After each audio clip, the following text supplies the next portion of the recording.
nested under a stream. I'm going to start it from here with the video that people see on YouTube. So, welcome everybody to Amsterdam.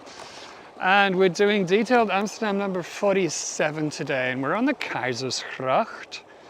And let me just show you a photo, an old etching of kind of where we are now. I'd love to be able to show you this bridge. So, there's the bridge, yeah? I'm just bringing it back into shot.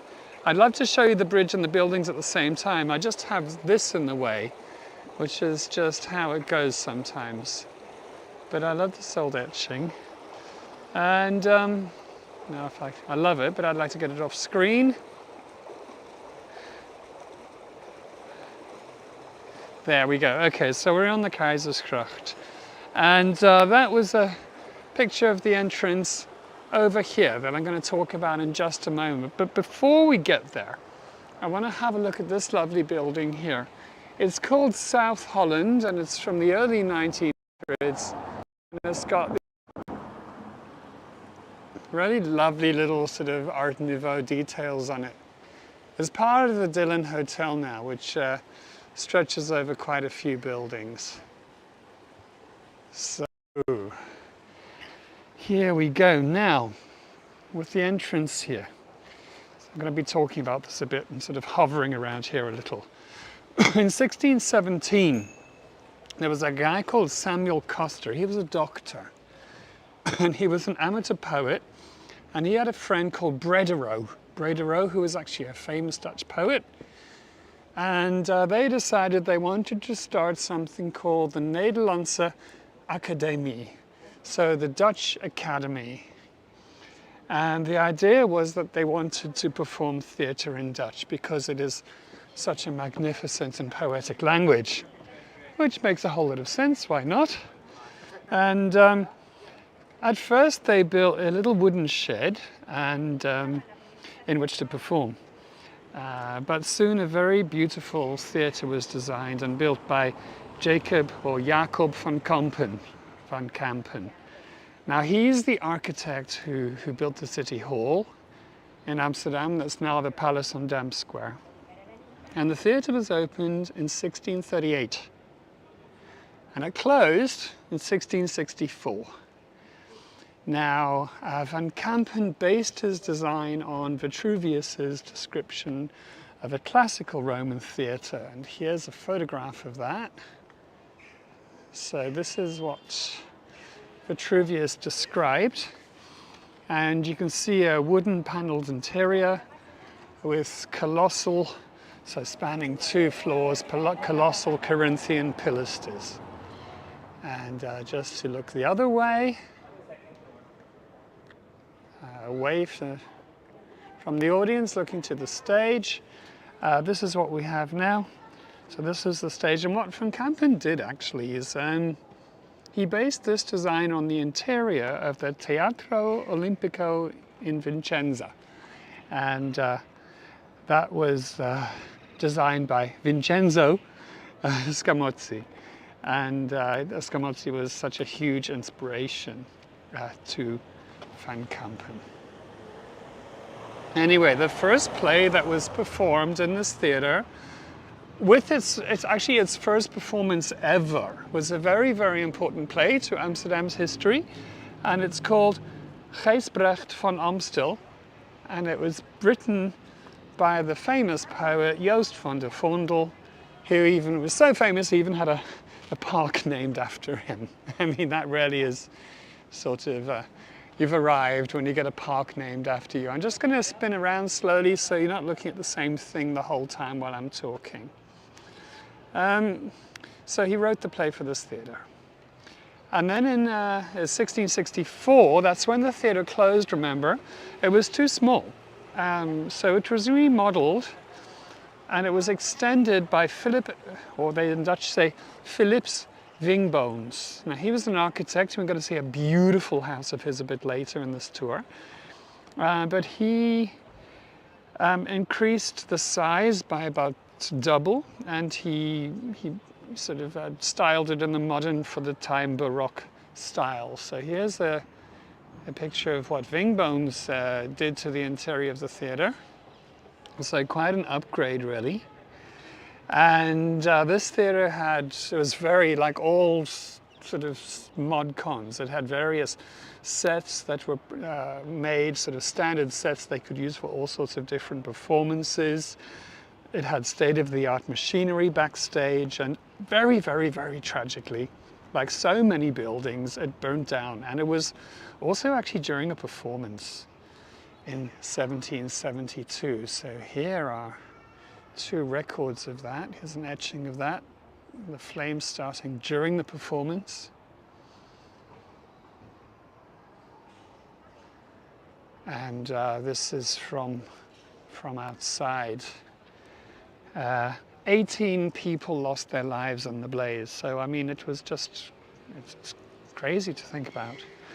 And all that was left of the theatre was actually this entrance here. So let's just pan around slowly.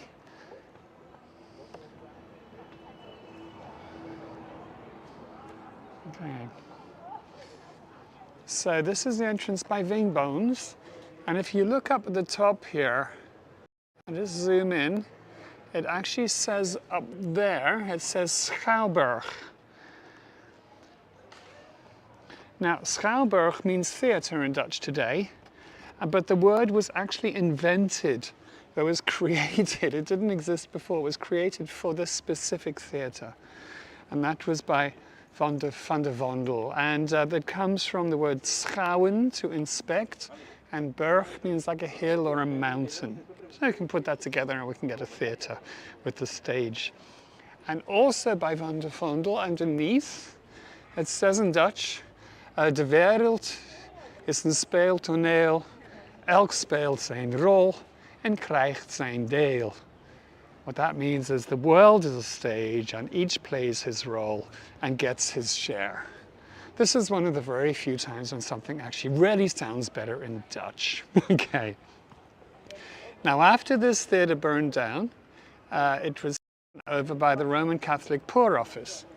Now, just a few weeks ago, we actually saw the outside, just further up the street, of the Roman Catholic Poor Office, where it moved into a hof here. But after it burnt down, that's where they moved their offices into here. And at the end of the interior courtyard, which I'll show you in just a bit, there was a bakery where since 1787 bread was baked to be distributed to Amsterdam's poor. And 3 bakers' ovens, the original ones, are featured in the wall of the current restaurant, believe it or not. In 2001, the Poor Office moved into the Hofje I just mentioned, a few doors down. And then after that, this became a hotel. Now, it opened in 1999 as a boutique hotel, and it was opened by Anoushka Hempel. And she's an actress based in the UK, and she started boutique hotels in England or London as well. And in 2004, it became the Dylan, named after the poet Dylan Thomas. So they were very, very kind, and they allowed me to film inside as long as I didn't film any guests. So here, oh my God, I haven't loaded the video. Hang on, this is going to take me, and I have, here it is. Great. Okay, so here we are, heading in, and just into this funny little sort of courtyard that's very unusual in this part of town. So here's the main entrance, or it was the Poor Office, into the hotel now, just zooming out a bit there. The reception's on the right, and there's a central corridor through the not very wide building into this courtyard, where actually in the summer, we've only had 3 or 4 summery days this year. If you're staying at the hotel, this is where you have breakfast. Lovely place to have breakfast.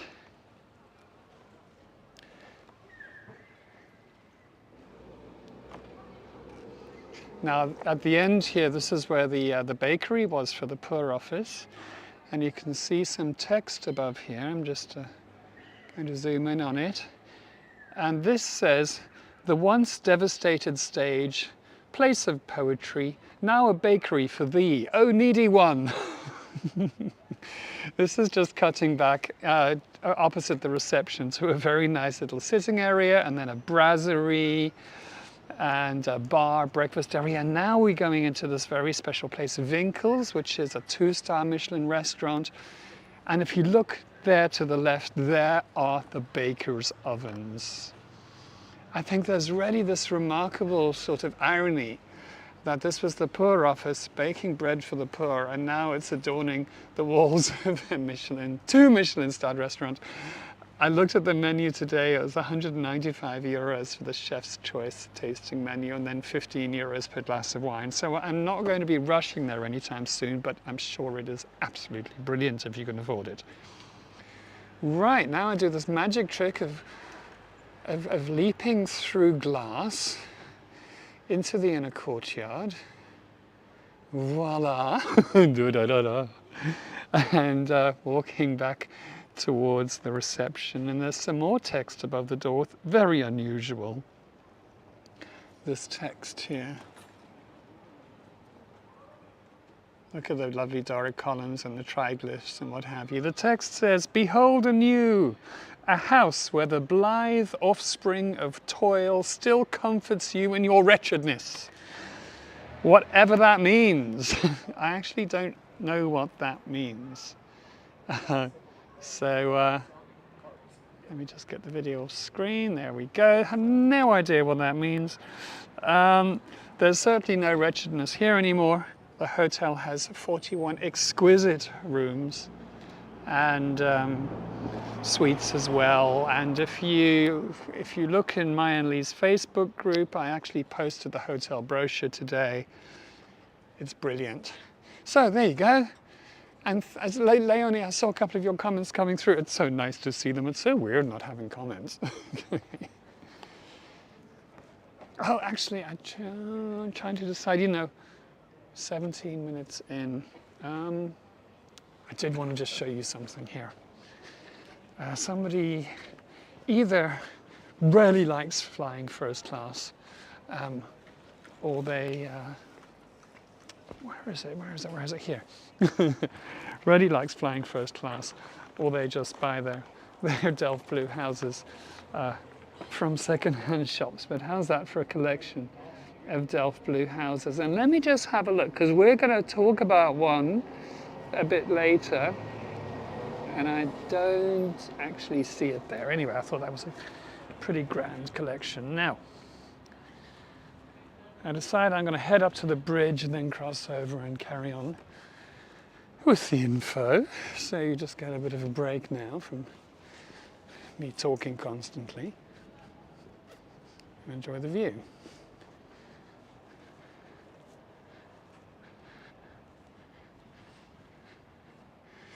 So thank you for sticking with me with the little technical problems in the beginning. Sorry I can't see the chat. For those of you who've joined subsequently and are wondering why I'm ignoring your comments or questions, because I don't see them.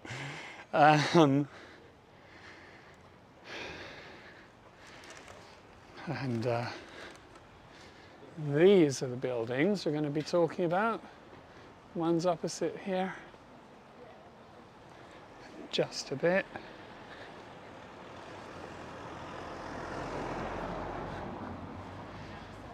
Here's where the Roman Catholic Poor Office moved to. This building opens up into a really nice almshouse courtyard, and very impressive. It's lovely old sort of stepped gable houses with red brick and what have you, and of course Felix Meritus, where we were not so long ago. And because when I talk about them, we're going to be a bit close to them, let me just give you a nice view of these two magnificent buildings over here.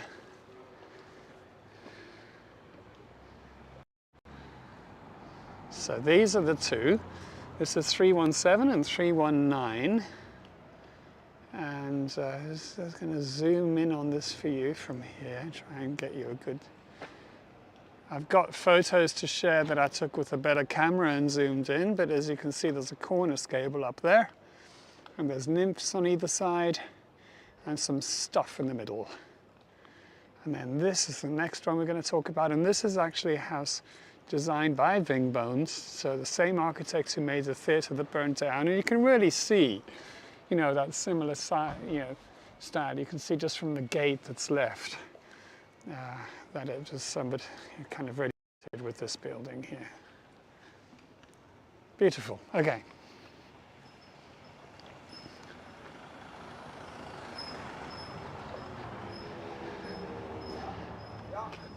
And here's a close-up of the squat that I didn't want to get too much in shot last time because there were people having a little party there. But one of Amsterdam's very few sort of real squatted buildings is still in the old centre. I love their sign in the window saying, "Still not loving gentrification." Okay.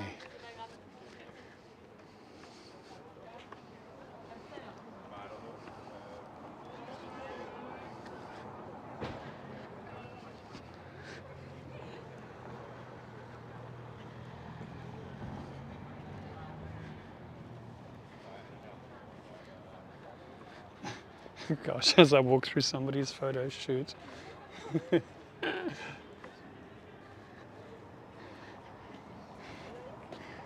Okay, I don't think too much of this building. It's just one little detail of this building really caught my eye, which I thought was quite imaginative.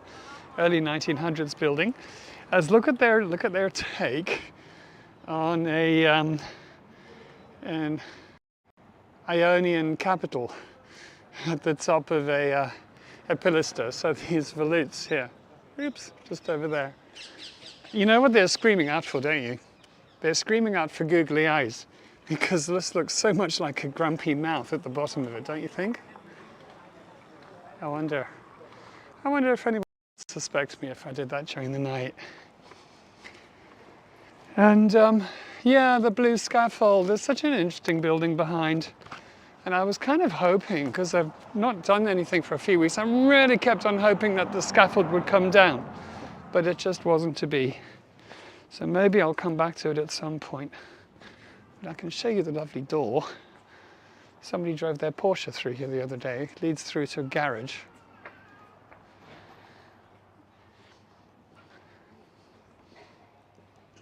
Now,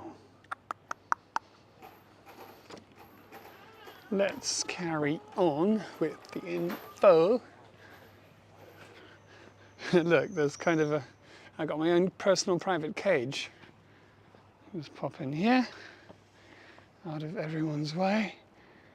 And this building, which doesn't really look like so much from up close, but you saw it has this very interesting gable up there. Yeah. So it has, this was built, sorry, let me start at the beginning. 1673, so that was actually 1 year after the disaster year, so as much of a disaster as the disaster year was, it certainly wasn't so much of a disaster that rich people couldn't build themselves gorgeous houses. And it has a Louis XIV cornice gable. Now the nymphs on both sides, and in the middle, and I'll show you an old photo of the middle. In the middle, you get Mercury's winged helmet and his serpent staff, and you can also make out there Neptune's trident. So those two almost always go together. And this is a photo I took. In the middle part of the top, you get these, oopsie, come on. These ornamental urns up there, with Caesar's heads facing each other. Okay, let me zoom in on that. Oh, come on, work with me. Oopsie. So let me zoom in as far as I can go. You see there's Caesar's head, and there's the same on the other one. Now, or are they Caesar's heads? Who knows? I hope you can't hear, there's a very loud alarm going off. I hope it's not picking up on the mic too much. The most notable owner of the building was a guy called Christoffel Brunt. And as a young man, he went to Archangel. That's in the northern coast of Russia, and he went there to coordinate grain export to Amsterdam. And then in 1693, he met Tsar Peter the Great, and they really bonded. A little bro moment, they bonded over their interest in shipping, as well as shipbuilding. So they became fast friends. And then Brunt returned to Amsterdam in 1703. He was very rich now, and he bought the house behind me that we were just looking at. And this became his sort of Amsterdam pad project. He also had another project where he had a lovely country house out of Amsterdam. Now the nymph on the left, okay. Oh, so the whole cornice gable has been interpreted by historians as a tribute to his friend Peter the Great. So here is the nymph on the left, up on the top of that gable. And she is said to represent victory, fame, and peace. So this apparently was a reference to Tsar Peter's victory in Poltava in 1703. Sorry, 1709, what am I saying? Get the year wrong. And the nymph on the right. There we go. The nymph on the right represents prosperity and health. And these are things that Tsar Peter aimed to achieve for his people. You can obviously see prosperity there with the horn of plenty. And yeah, the thought is actually that these busts, oopsie, that are facing each other, so it's gone all skew, hang on, oh well, just leave it skew, might actually show Tsar Peter on the right and his friend Brunt on the left, looking at each other. So who knows, perhaps. When Tsar Peter visited Amsterdam in 1716, it is actually said, or legend has it, I hope it's true because it's such a nice story. What's she holding, Leonie says? She has a horn of plenty, so she's got like a horn with all sorts of plentiful things, you know, falling out of it. That's the one. And the other one on the other side is, she has a drum at her feet, representing sort of military matters. So anyway, Tsar Peter visited, and he arrived here, can you imagine? Here at this house, unannounced, walked up the stairs, and went knock, knock, knock, and the maid opened the door. And she wouldn't let him in because she was mopping the floors, and she told him to wait. Now he responded and said he was Tsar Peter of Russia. And she apparently responded, even if you're the mayor of Amsterdam, you still have to wait. Okay, I just love that she was more impressed by the idea of somebody being a mayor of Amsterdam than the Tsar of Russia. Okay, let's have a look at this. Here we go. Let me zoom in for you, Leonie. So, yeah, what is she holding in her other hand? She's holding a thing. It's definitely a thing, but I can't quite work out what thing it is. Nope. Don't know. Okay. So, now Tsar Peter stayed there for just 2 nights, and he actually left in anger because he and Brunt had a little disagreement. Tsar Peter wanted to buy a doll's house that Brunt had and thought it was too expensive. Now this is the doll's house by Petronella Ortmann, and let me show you a picture of it. And it's the most remarkable doll's house in the city, possibly in the country. It's tall, eh? It's about as tall as I am, and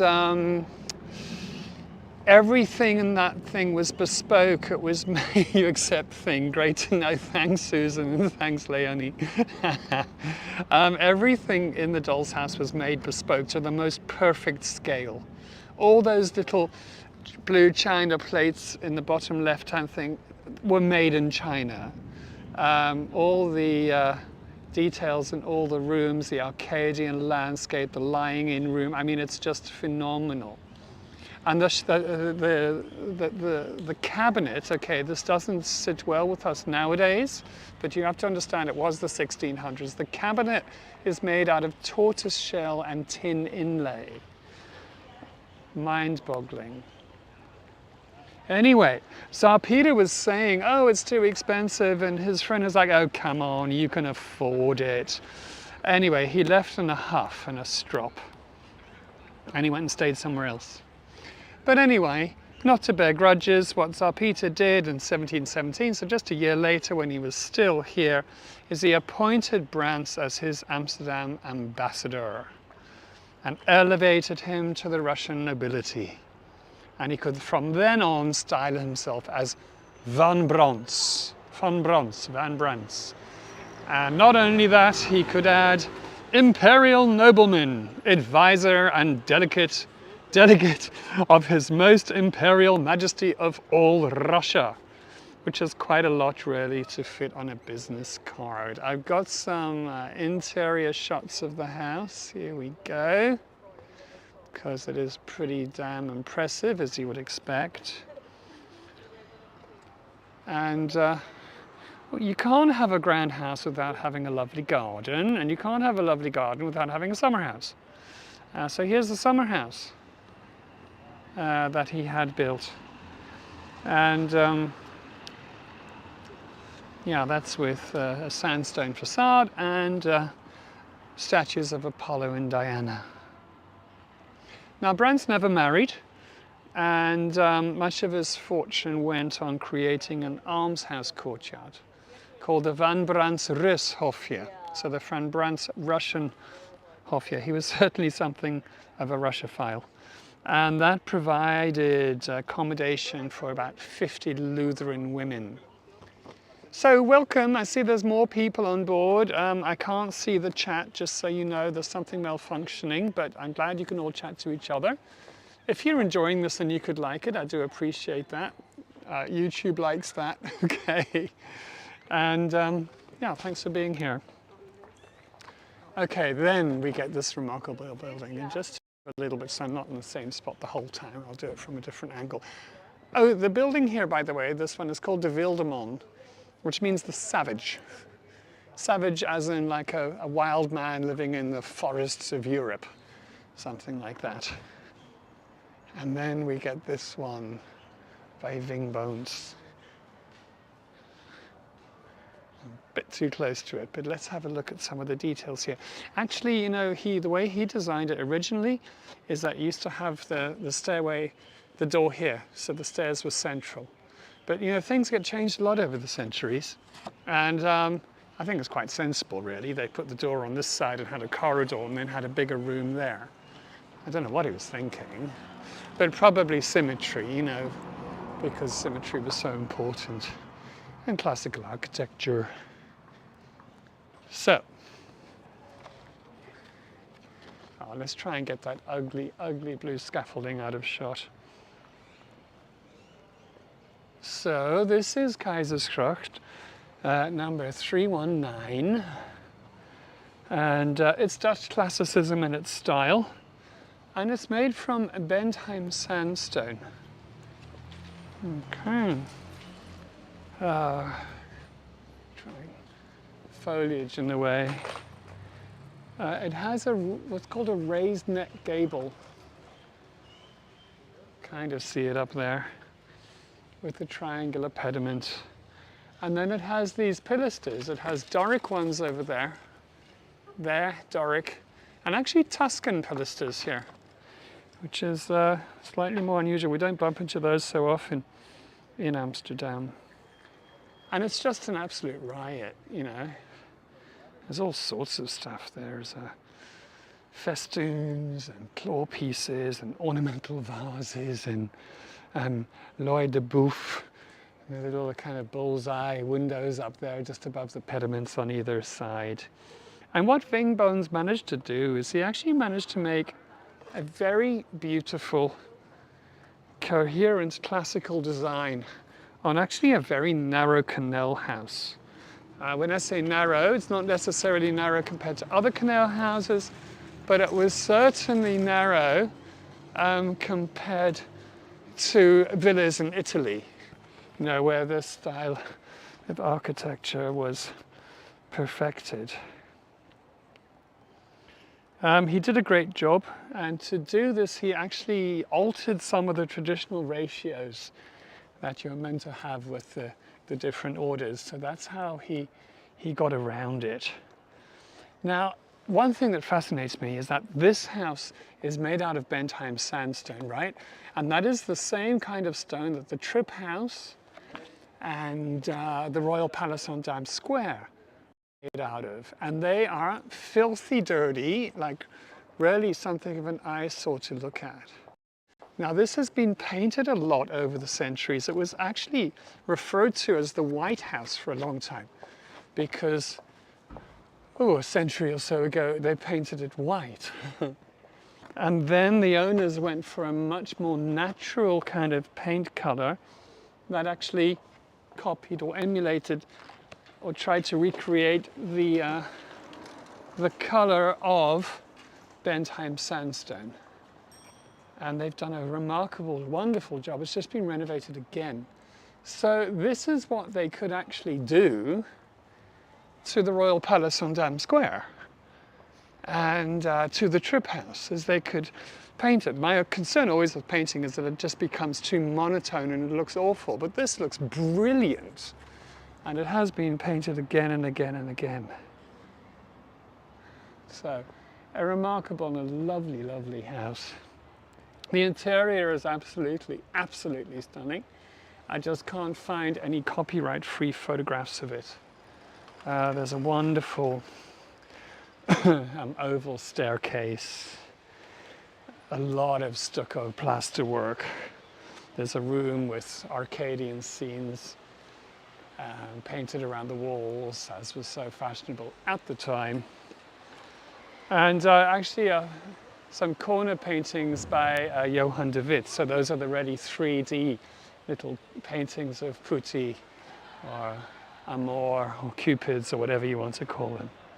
So yeah, remind me in Lee and Mai's Facebook group, Mark and Lee's Splendid Amsterdam Adventures, because I thought I will put a link to a website where they have a lot of these photos, and I can link to the site, I just can't show them on my own stream. And then you can see the interior there. That house, by the way, is KLM house number 69.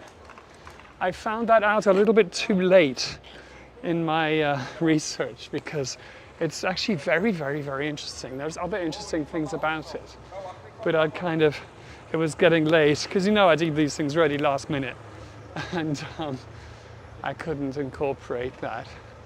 Oh, here's my Bentley. Sorry, I have to go now. My driver's here, if only. Okay, so another thing that caught my eye was this building over here, number 343.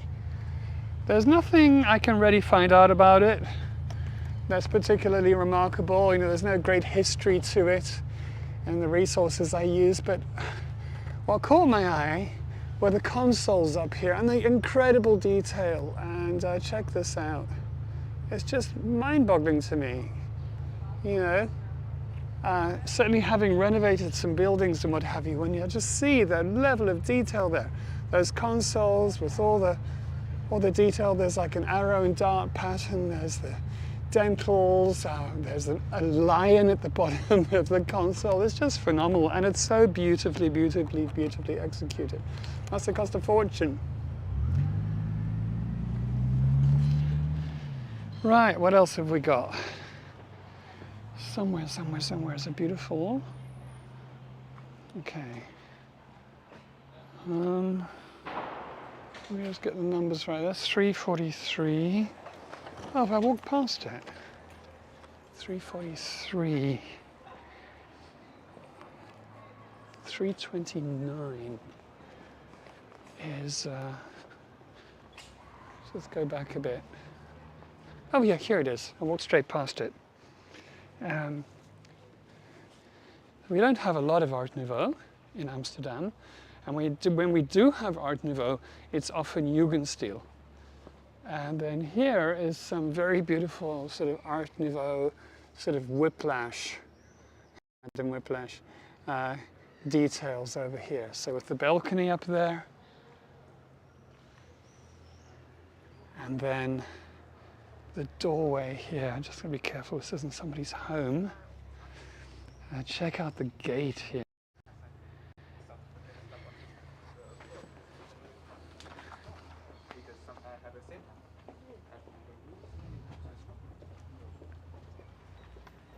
So the reason it's here is that this was actually the home of the architect François Caron. And he is the architect who really nailed it with Art Nouveau in Amsterdam. And he's responsible for a lot of those beautiful shop fronts we saw an age ago in the Haarlemmerstraat and the Haarlemmerdijk. And that's his work, and he lived there, so yeah, obviously he went wild with his entrance. And just one more thing to show you. Coming here, building at the end.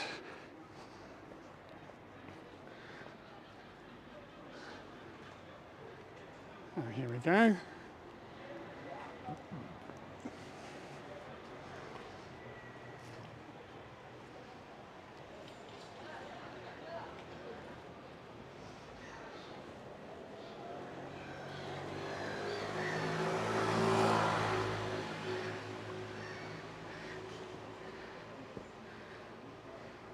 So, an interesting building. There's a bust.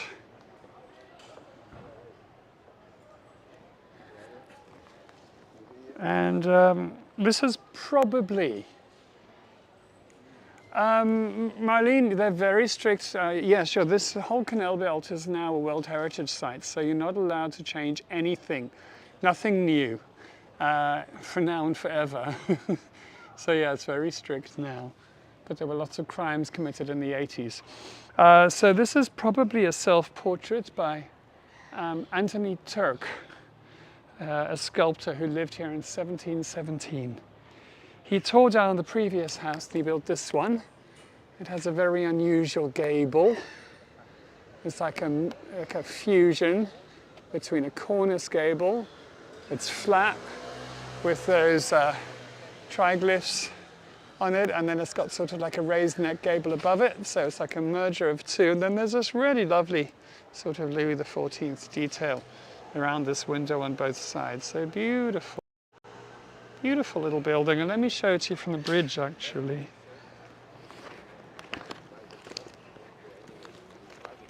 Yeah, you know, we're highly regulated in Europe with building codes and safety and all that kind of stuff, obviously.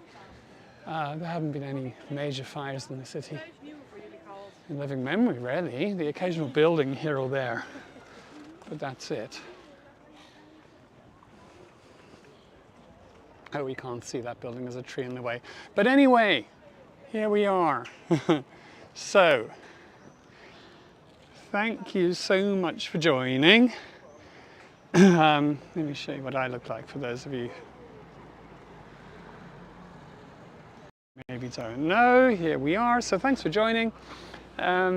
Detailed Amsterdam number 47. And yeah, if you want to make a donation, there are some links in the description to PayPal, to buy me a coffee. Always welcome. Love coffee. And yeah, I'll see you next week. Next week's going to be a casual Amsterdam, so I haven't decided where yet. Just somewhere nice. So take care, everybody, and see you in the group. Bye.